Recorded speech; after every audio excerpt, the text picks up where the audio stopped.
Ireland और England के लिए जो टीम हमने सेलेक्ट की है, सब ने मिलकर सेलेक्टर्स ने, उसमें बाबर आजम कैप्टन है, अबरार अहमद, आज़म ख़ान, फ़खर जमान, हारिस रऊफ़, हसन अली, इफ्तिखार अहमद, इमाद वसीम, मोहम्मद अब्बास अफरीदी, मोहम्मद आमिर, मोहम्मद रिजवान, मोहम्मद इरफान ख़ान, नसीम शाह, साइम अयूब, सलमान अली आगा, शादाब ख़ान, शाहीन शाह अफरीदी और उस्मान ख़ान। ये 18 हमने सेलेक्ट किए हैं आयरलैंड और इंग्लैंड के लिए। 2 लड़के जो हैं वो ज़मान और उसामा मीर, उनकी जगह 2 लड़के हमने और लिए हैं। उसमें हारिस रऊफ़ है, हसन अली है। और पिछली जो हमारा न्यूजीलैंड के ख़िलाफ़ हमने मैचेस खेले हैं उसमें 17 का स्क्वाड था, इसमें एक एक्स्ट्रा डाला है, वो आगा अली सलमान डाला हमने।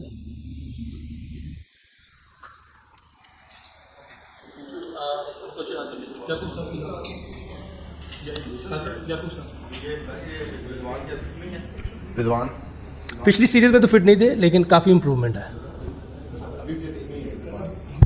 नहीं, थोड़ा सा आप लोगों को अपडेट कर दें। रिजवान पे, हारिस रऊफ़ के ऊपर, इरफान नियाज़ी और आज़म खान के ऊपर उनकी असेसमेंट हो रही है। There is a significant improvement in their fitness और hopefully they will be available for the Ireland series. इस वजह से वो सीरीज़ का हिस्सा है।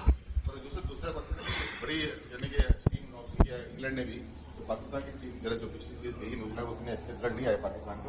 तो ये जो सीरीज कितनी इंपॉर्टेंट है आपके लिए बिफोर द वर्ल्ड कप? इसमें आप सारे मैच जीते हैं या कम से कम सीरीज जीत कर वर्ल्ड कप में जाएँ, इससे चले बताएँ।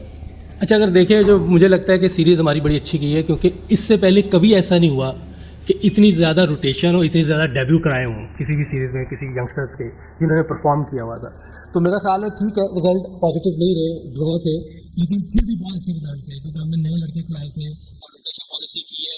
इससे पहले कई दफ़ा बहुत सी वीक्स टीमों के खिलाफ खेली है टीमें, लेकिन कभी बेंच स्ट्रेंथ चेक नहीं हुई, लेकिन इस बार हुई है। ये खुशाइन बात है और इंशाल्लाह इस तरह हमारे प्लेयर जो है कॉन्फिडेंस भी आएगा और नए प्लेयर्स का पता भी चलता रहेगा, बेंच स्ट्रेंथ का भी पता चलता रहेगा।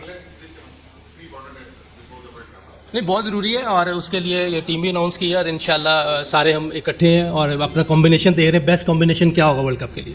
यूसुफ भाई, वर्ल्ड कप के लिए तमाम टीमों ने अपनी जो टीमें अनाउंस कर दी हैं, तमाम ममालिक ने, पाकिस्तान के अभी तक इंतजार किया जा रहा है। ये बता देंगे कब तक हमारी टीम का ऐलान मुतवक्को है और इस वक्त कोई फिटनेस मसाइल तो नहीं जिसकी वजह से टीम के ऐलान में तखीर की जा रही है? अच्छा, मेरा ख्याल है कि हम 7 सिलेक्टर हैं, तो अब रज़ाक भाई जवाब दे देते हैं आपको इसका। जी जी यही है, बोले दोबारा। रज़ाक भाई, तमाम ममालिक ने अपनी टीमें अनाउंस कर दी हैं वर्ल्ड कप के लिए, हमारी अब तक टीम का इंतजार किया जा रहा है। कोई फिटनेस मसाइल का इशू है? कब तक हमारी वर्ल्ड कप की जो स्क्वाड है वो भी आप लोग अनाउंस कर देंगे? देखिए, हमेशा से ऐसे ही होते आया हुआ है और हमारे पास अभी टाइम है। और आयरलैंड और इंग्लैंड की जो सीरीज़ है इसमें एक तो हमें जो 18 के अनाउंस किए, तो इंशाल्लाह उम्मीद है कि जो भी 19 या 20 तारीख को हमारे यहाँ सारे जितने प्लेयर हैं सारे 100% फिट हो जाएंगे। तो इंशाल्लाह हमारे पास टाइम है, तो हमें जल्दी नहीं करनी चाहिए टीम अनाउंस करने की।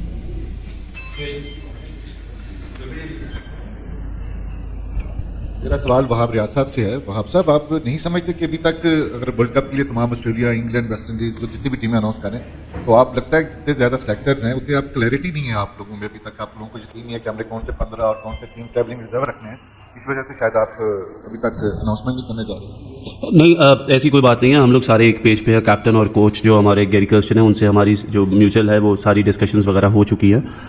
1-2 फिटनेस, जिस तरह हारिस जो है, हम लोग वो एक्सपेक्ट कर रहे हैं कि वो इंग्लैंड सीरीज़ तक बिल्कुल फिट हो जाए। उसका रिहैब शुरू हो गया हुआ है, वो बॉलिंग कर रहे हैं, नेट्स में 8 से 10 ओवर रोज़ के कर रहे हैं। तो हम लोगों ने इस वजह से ये 1-2 ऐसी चीज़ें जिनको हमने मद्देनजर रखते हुए थोड़ा सा स्क्वाड को लेट अनाउंस किया, ताकि हम जो 21 तारीख का मैच है इंग्लैंड में, उसके बाद इंशाल्लाह अपनी जो फाइनल स्क्वाड है वो इंशाल्लाह कर देंगे। इसमें हम लोगों को हर तरह से क्लैरिटी से फेंक है 2 लड़के जिनकी फिटनेस के इशू हैं, उनको बस हमने देखना है।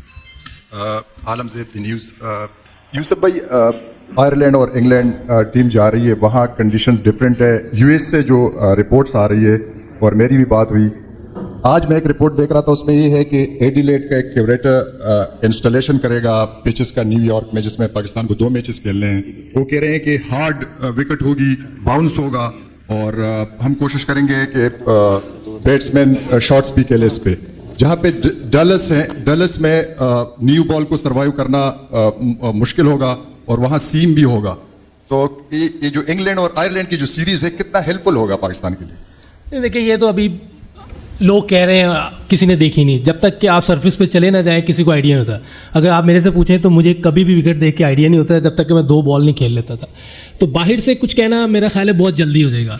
और सुनने में ये आया कि आयरलैंड वाली विकेट ही न्यूयॉर्क में आ रही है जो उधर बन रही हैं।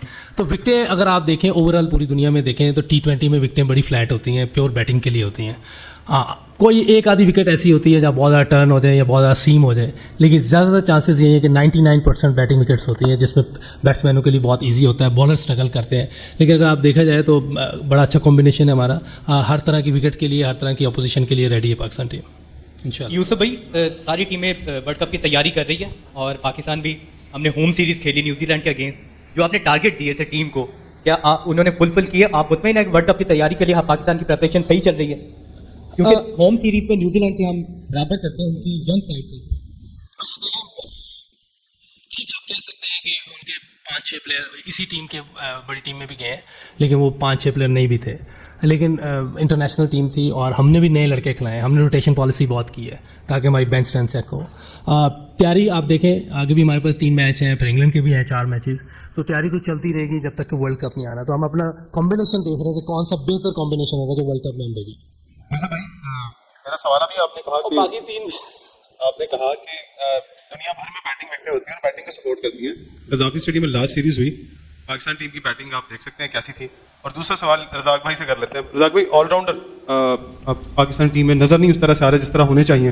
रहाब भाई से एक छोटा सा सवाल है। भाई उस्मान, चले उस्मान के बारे में बता दीजिएगा कि वो लकीली खेल रहा है कि रिजवान अनफिट है, वरना उसकी तो जिस तरह की परफॉर्मेंस है जगह नहीं बन रही। सर देखें, जब आप इंटरनेशनल एरिना में आते हैं ना डोमेस्टिक से, तो उसमें एक बहुत बड़ा डिफरेंट गेम का प्रेशर होता है। उस्मान खान को हम लोग इसलिए लेकर आए थे कि वी बिलीव कि he is one of the best players in the domestic circuit. जो PSL में उनकी परफॉर्मेंसेज ने भी उसको जो है वो जस्टिफाई किया है।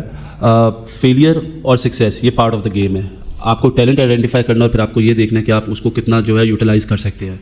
फॉर अस, अगर आप उस्मान खान को देखें, आफ्टर 2 मैच फेलियर, जिस तरीके से उन्होंने तीसरे मैच में आके अपना इंटेंट दिखाया, कोई भी प्लेयर अगर होता तो वो 2 मैचेस के बाद कोशिश करता है कि वो अपने आप को सेव करे और थोड़ा सा लंबा खेले और अपनी बारी करे, अपने रन्स करे। लेकिन जो टीम का प्लान था वो उसको दिया गया और उसके बाद चौथे जो T20 मैच में उसकी बड़ी एक यूज़फुल इनिंग्स थी। तो हम ये समझते हैं कि he is a great talent और हमें चाहिए कि हम उसको सपोर्ट करें। कोई भी फलूक से नहीं है, यहाँ पे परफॉर्मेंसेस है, ये पाकिस्तान की टीम है और हम लोगों को जो बेहतर लगा है हम उसके साथ स्टिक करेंगे। और I think Usman has a very good potential in him to represent Pakistan.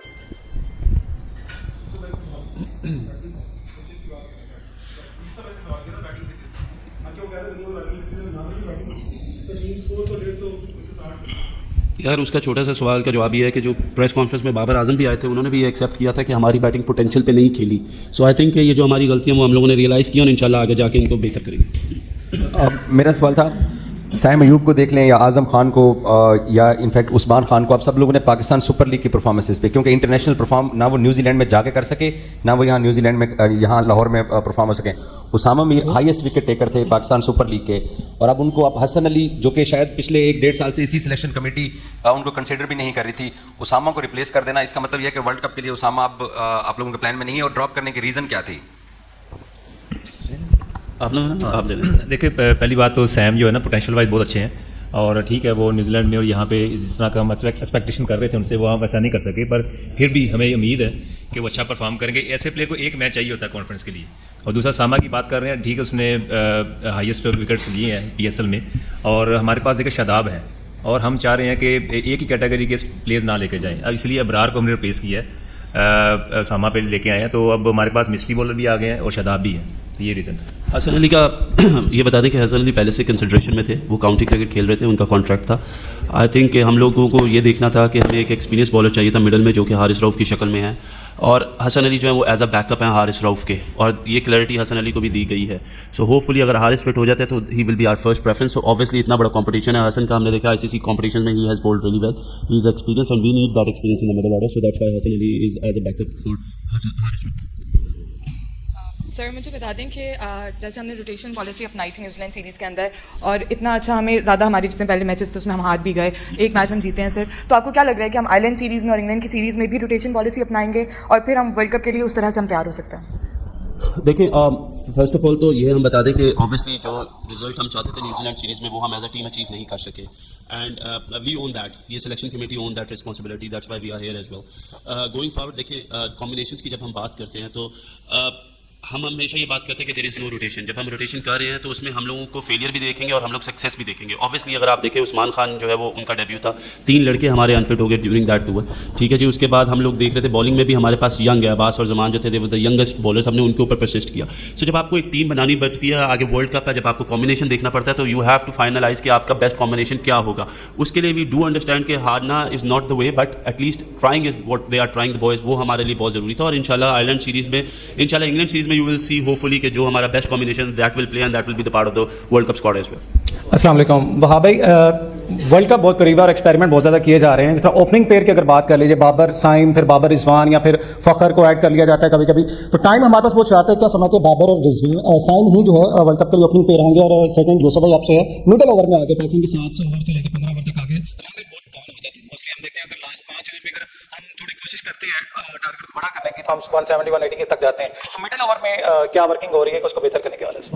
मैं देखिए फर्स्ट ऑफ ऑल आप चीज़ों को एक्सपेरिमेंट कह के भी हम उसको rotation is the better word than the experiment. Experiment ऐसा लगता है जिस तरह हम लोग कुछ ख़राब कर रहे हैं। Rotation is something which we believe in कि हमें करनी चाहिए। और आज ये ट्रेंड हम शुरू करें, आज से पहले ये रोटेशन का ट्रेंड नहीं था। और आप लोग ये कहते थे कि चाहे छोटी टीम हो उसमें भी हमारी मेन स्ट्रेंथ खेलती है और अगर बड़ी टीम हो तो उसमें भी मेन स्ट्रेंथ खेलती है। जहाँ तक लगे आपकी बात कि जी हम कभी सैम और बाबर को करवाते हैं, कभी रिजवान और बाबर को करवाते हैं। देखिए जब आप टीम बनाते हैं ना तो यू आइडेंटिफाई कि आपके जो मेन प्लेयर है या जिन प्लेयर्स पे आप ज़्यादा अपने आप को या टीम डिपेंड कर सकती है वो नो डाउट इस वक्त बाबर और रिजवान है और उन दोनों का टीम को लेकर चलना बहुत ज़रूरी है। That's why we need somebody at the start, rather Babar और रादर रिजवान, जो सैम की शक्ल में हमारे पास है कि जिसको हम लेके जाएं, रोटेट कर सके, वो स्ट्राइक जो है वो ज़्यादा अटैकिंग प्लेयर है वो अटैक कर सके। और उसके बाद मिडल ऑर्डर्स में जहाँ पे हमें प्रॉब्लम आती है वहाँ पे हमारा एक ऐसा मेन प्लेयर हो जो टीम को लेके चल सके। So I think this is all part of the planning. अगर हमें कहीं पे ये भी लगेगा कि अगर हमें चेंज करना पड़ा आगे जाके तो हम वो भी चेंज करेंगे। We are working in the best interest of the team और जो बेहतर होगा हम वही करेंगे।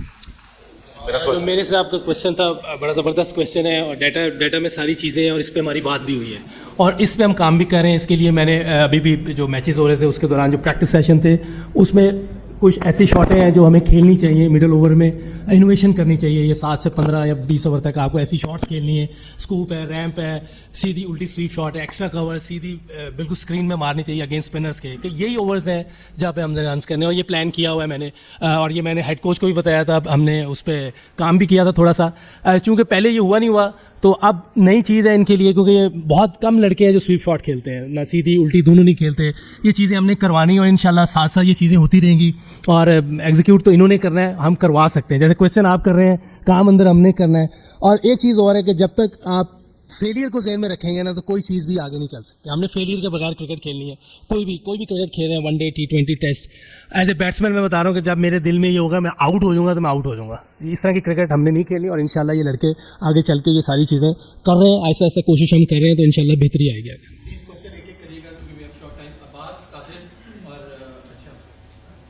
ये मेरा सवाल वहाँ पे से है। हारिस रऊफ जो है वो फॉर्म और फिटनेस के मसाइल का शिकार थे और इंजरी फिर बाहर PSL में उनकी हुई। अब कोई ऐसी उन्होंने क्रिकेट नहीं खेली कि हम तय कर सकें कि वो रिदम में हैं या नहीं। बिल्कुल I do agree with you ji. और देखें जिस तरीके से उसने बॉलिंग शुरू कर दिया है, उसके बॉलिंग लोड्स जो हैं वो हमने स्टार्ट कर दिया है, which is a very positive sign. इसी वजह से हम हसन अली को पीछे लेके आए। ये बात बिल्कुल हमारे जेन में है। इफ़ वी फील लाइक कि अगर उसके साथ उसके पीछे इतनी गेम मैचेस नहीं है या मैच फिटनेस नहीं है या वो स्ट्रगल करेंगे, so that's why we have a backup of Hasan Ali. सो ये चीज़ हमारे नज़र में है, हम ऑलरेडी इस वजह से हसन अली को लेकर आए हैं। वाह भाई, मेरा आपसे ये सवाल है कि as a senior team manager Pakistan cricket team के साथ रहे हैं और क्या फ़र्क देखते हैं अपने टीम मैनेजर बनने के बाद, सीनियर टीम मैनेजर बनने के बाद क्या चेंजेस आई हैं टीम में, कैसा माहौल है और रोटेशनल पॉलिसी जो है वो आयरलैंड इंग्लैंड के टूर में भी अप्लाई की जाएगी वर्ल्ड कप से पहले? देखिए as a manager you know obviously काफ़ी चीज़ें जो हम बेहतर कर रहे हैं और ऑब्वियसली सबसे पहले तो कंफर्ट लेवल जो है प्लेयर्स का वो बहुत ज़रूरी है। उनके जहन से ये चीज़ें, जिस तरह यूसुफ भाई ने कहा कि एक डर है, जो चीज़ों का कि फेलियर का डर है वो निकालना है। आई थिंक जो कम्युनिकेशन है that is the major part. तो कम्युनिकेशन की वजह से अगर आप देखें तो जो एक टीम की यूनिटी की हम बात कर लें या हम इस तरह कर लें कि उनको इकट्ठा करना, उनको एक ऐसा माहौल देना जिधर वो फ्रीली और फेयरलेसली क्रिकेट खेलें। तो I think that is what I am doing all around the team, ताकि यू नो अगर आप देखेंगे तो अक्सर लोगों लड़कों से बात करना, trying to get the best out of them. वो चीज़ों में है। और जहाँ तक रह गई आपका दूसरा सवाल था रोटेशन पॉलिसी, देखें आयरलैंड की टीम हमारे पास है, मोस्ट प्रोबेबली आई थिंक अगर हमें ज़रूरत पड़ी कोच और कप्तान को, अगर ये फील हुआ कि हमें कुछ चेंजेस या उसमें भी करनी है तो हम उसमें भी ज़रूर करेंगे, डिपेंडिंग अपॉन कि कोच और कप्तान क्या सोचते हैं, क्योंकि ग्राउंड में टीम उन्होंने खिलानी है और वो लड़वाते हैं। तो आई थिंक जो भी होगा वो सबके सामने होगा और जो भी होगा वो पाकिस्तान के हक में बेहतर होगा। जी वहाँ साहब, डेफिनेटली आपने जो बेस्ट अवेलेबल खिलाड़ी थे उसमें से ये एक स्क्वाड बनाया, अच्छी बात है, अल्लाह करे ये जीत के आए। सवाल मेरा ये था कि आपने तो टीम दे दी, अब आपकी इनपुट कितनी होगी फाइनल स्क्वाड में, चूंकि फाइनल जब 11 खेलती है तो वो फिर परफॉर्म करती है और बाकी जो ज़ाहिर से वो तो बेंच पे बैठेंगे, लेकिन ये अच्छा एक कॉम्बिनेशन है। 11 में कितना आपका इनपुट होगी? देखिए ये चीज़ मैं आपको बिल्कुल क्लियर कर दूं, जो प्लेइंग 11 है that has to come from the coach and captain, that's it. हम लोग अगर चाहें कोई अगर वो हमारे से पूछे किसी चीज़ के ऊपर तो हम एडवाइस कर सकते हैं, otherwise this is totally there domain, ये हमारी डोमेन नहीं है। यूसुफ भाई आपसे और रज़ाक भाई से क्वेश्चन है, एक ही क्वेश्चन है। बाबर आजम ने 2022 के T20 वर्ल्ड कप में भी कप्तानी की, फिर 2023 में भी की और अब 2024 के वर्ल्ड कप के अंदर भी कप्तान वो बन के जा रहे हैं। क्या समझते हैं कितना चेंज आपने उनकी कैप्टनसी में देखा है इस न्यूजीलैंड सीरीज़ के अंदर, और आप क्या उनको राय देंगे, क्योंकि हमने फाइनल लॉस किया था T20 वर्ल्ड कप का और फिर 50 ओवर वर्ल्ड कप अच्छा नहीं रहा, एशिया कप के भी हम फाइनल तक नहीं पहुँच सके थे, तो ऐसा क्या लैग कर रहे हैं वो बाबर आजम जो इस वर्ल्ड कप के अंदर वो उसको दूर कर सकते हैं अपनी उन गलतियों को?